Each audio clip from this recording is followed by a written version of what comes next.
بادشاہ کے 3 سوال۔ کسی ملک پر ایک بادشاہ حکومت کرتا تھا۔ ایک دن بادشاہ کا موڈ بہت اچھا تھا۔ وہ نوجوان وزیر سے مخاطب ہوا، مسکرا کر پوچھا، تمہاری زندگی کی سب سے بڑی خواہش کیا ہے؟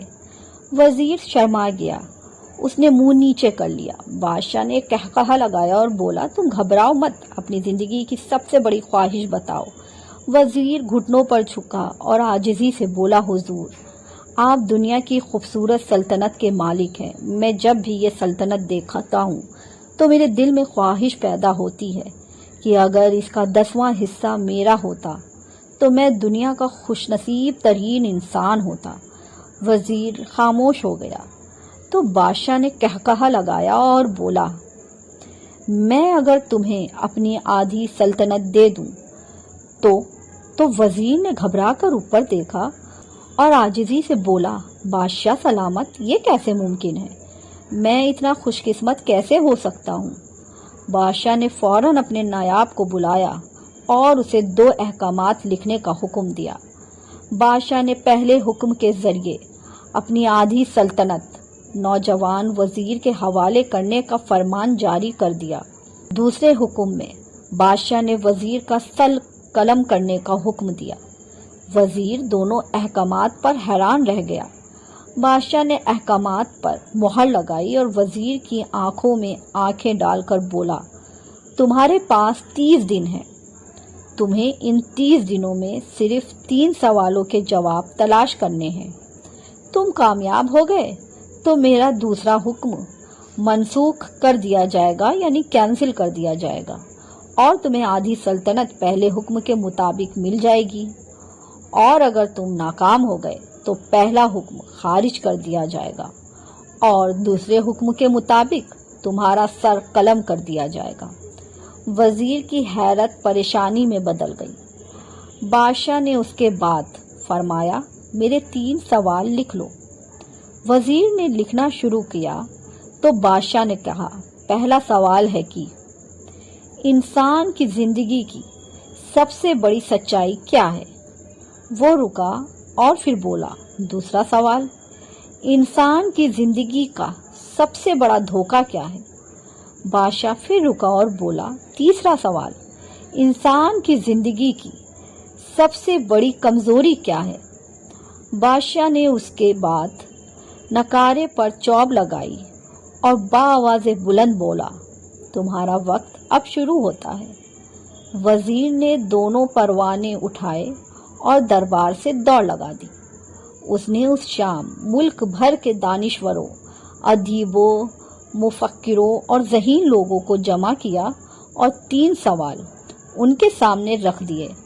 ملک بھر کے دانشور ساری رات بحث کرتے رہے، لیکن وہ پہلے ہی سوال کے جواب پر متفق نہ ہو سکے۔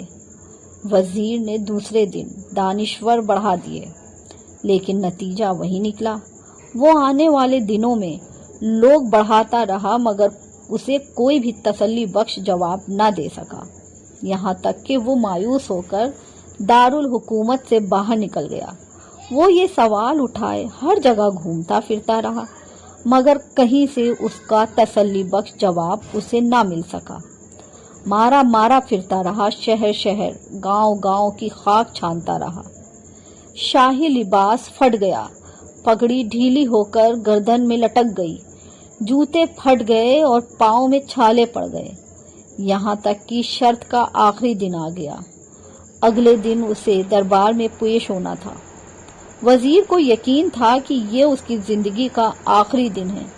کل اس کی گردن یقیناً کاٹ دی جائے گی اور اس کا جسم شہر کے مرکزی پل پر لٹکا دیا جائے گا۔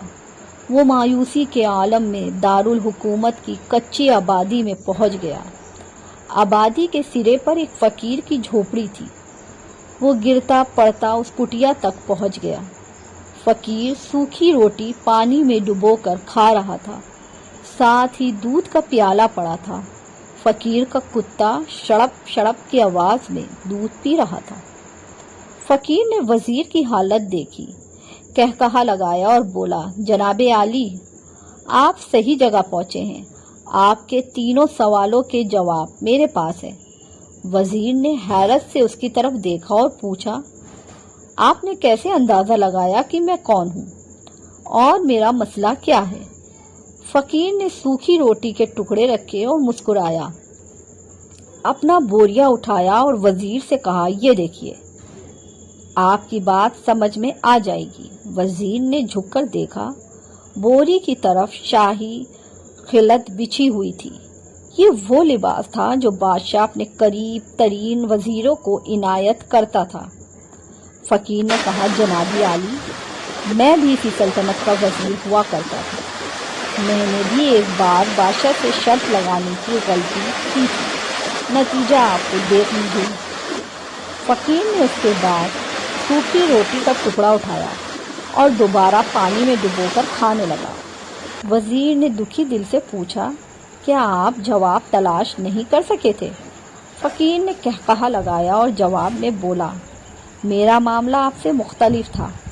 میں نے جواب ڈھونڈ لیے تھے۔ میں نے بادشاہ کو جواب بتائے، آدھی سلطنت کا پروانہ پھاڑا، بادشاہ کو سلام کیا اور اس کٹیا میں آ کر بیٹھ گیا۔ میں اور میرا کتا دونوں مطمئن زندگی گزار رہے ہیں۔ وزیر کی حیرت بڑھ گئی۔ یہ سابق وزیر کی حماقت کے تذکرے کا وقت نہیں تھا، جواب معلوم کرنے کی گھڑی تھی۔ چنانچہ وزیر فریادی بن کر کہنے لگا، کیا آپ مجھے میرے سوالوں کے جواب دے سکتے ہیں؟ فقیر نے ہاں میں گردن ہلا کر جواب دیا، پہلے 2 سوالوں کے جواب مفت دوں گا، لیکن تیسرے جواب کے لیے تمہیں قیمت ادا کرنی ہوگی۔ وزیر کے پاس شرط مارنے کے علاوہ اور کوئی چارہ نہ تھا۔ اس نے فوراً ہاں میں گردن ہلا دی۔ فقیر کہنے لگا، دنیا کی سب سے بڑی سچائی موت ہے۔ انسان کوئی بھی ہو، کچھ بھی ہو، اس سچائی سے نہیں بچ سکتا۔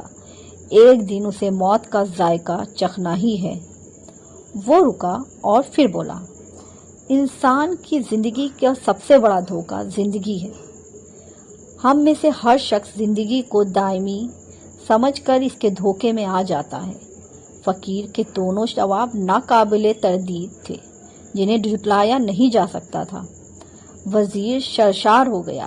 اس نے اب تیسرے جواب کے لیے فقیر سے شرط پوچھی، کیونکہ فقیر نے کہا تھا کہ پہلے 2 جواب مفت دوں گا، تیسرے جواب کے لیے میری شرط ماننی ہوگی۔ فقیر نے قہقہہ لگایا اور کتے کے سامنے سے دودھ کا پیالہ اٹھایا، وزیر کے سامنے رکھا اور کہا، میں آپ کو تیسرے سوال کا جواب اس وقت تک نہیں دوں گا جب تک آپ یہ دودھ نہیں پی لیتے۔ وزیر کے ماتھے پر پسینہ آ گیا۔ اس نے نفرت سے پیالہ زمین پر رکھ دیا۔ وہ کسی قیمت پر کتے کا جھوٹا دودھ نہیں پینا چاہتا تھا۔ فقیر نے کندھے اچکائے اور کہا، اب تمہارے پاس 2 راستے ہیں، تم انکار کر دو، شاہی جلاد کل تمہارا سر اتار دے گا، یا پھر تم یہ آدھا پاؤ دودھ پی جاؤ اور تمہاری زندگی بھی بچ جائے گی اور تم آدھی سلطنت کے مالک بھی بن جاؤ گے۔ بہرحال فیصلہ تمہیں خود کرنا ہے۔ وزیر بیچارہ کشمکش میں پھنس گیا۔ ایک طرف زندگی اور آدھی سلطنت تھی، دوسری طرف کتے کا جھوٹا دودھ تھا۔ وہ سوچتا رہا یہاں تک کہ جان و مال جیت گئے ہیں اور عزت نفس ہار گئی۔ وزیر نے پیالہ اٹھایا اور ایک ہی سانس میں دودھ پی لیا۔ فقیر نے قہقہہ لگایا اور بولا، میرے بچے، انسان کی سب سے بڑی کمزوری غرض ہوتی ہے۔ یہ اسے کتے کا جھوٹا دودھ تک پینے پر مجبور کر دیتی ہے۔ یہ وہ سچ ہے جس نے مجھے سلطنت کا پروانہ پھاڑ کر اس کٹیا میں بیٹھنے پر مجبور کر دیا تھا۔ میں جان گیا تھا میں جوں جوں زندگی کے دھوکے میں آؤں گا، میں موت کی سچائی کو فراموش کرتا جاؤں گا۔ میں موت کو جتنا فراموش کرتا رہوں گا، میں اتنا ہی غرض کی دلدل میں دھنستا رہوں گا، اور مجھے روز اس دلدل میں سانس لینے کے لیے غرض کا غلیظ دودھ پینا پڑے گا۔ لہٰذا میرا مشورہ ہے کہ زندگی کے ان تینوں حقیقتوں کو جان لو، تمہاری زندگی اچھی گزرے گی۔ وزیر خجالت، شرمندگی اور خود ترسی کا تحفہ لے کر فقیر کی کٹیا سے نکلا اور محل کی طرف چل پڑا۔ وہ جوں جوں محل کے قریب پہنچ رہا تھا، اس کے احساس اور شرمندگی میں اضافہ ہو رہا تھا۔ اس کے اندر ذلت کا احساس بڑھ رہا تھا۔ وہ اس احساس کے ساتھ محل کے دروازے پر پہنچا۔ اس کے سینے میں خوفناک ٹیسیں اٹھیں اور اچانک وہ گھوڑے سے گرا، لمبی ہچکی لی اور اس کی روح قفس انصاری سے پرواز کر گئی۔ ہمیں کسی دن کسی پرسکون جگہ بیٹھ کر ٹھنڈے دماغ سے زندگی کے ان بنیادی سوالوں پر غور ضرور کرنا چاہیے۔ ہمیں یہ غور و فکر کرنا چاہیے کہ ہم لوگ کہیں زندگی کے دھوکے میں آ کر غرض کے پیچھے تو نہیں بھاگ رہے ہیں، ہم لوگ کہیں موت کو فراموش کر کے تو نہیں بیٹھ گئے ہیں، ہم کہیں اس کہانی کے وزیر تو نہیں بن گئے۔ مجھے یقین ہے کہ ہم لوگوں نے جس دن یہ سوچ لیا، اس دن ہم غرض کے ان 3 غلیظ پیالوں سے دور ہو جائیں گے۔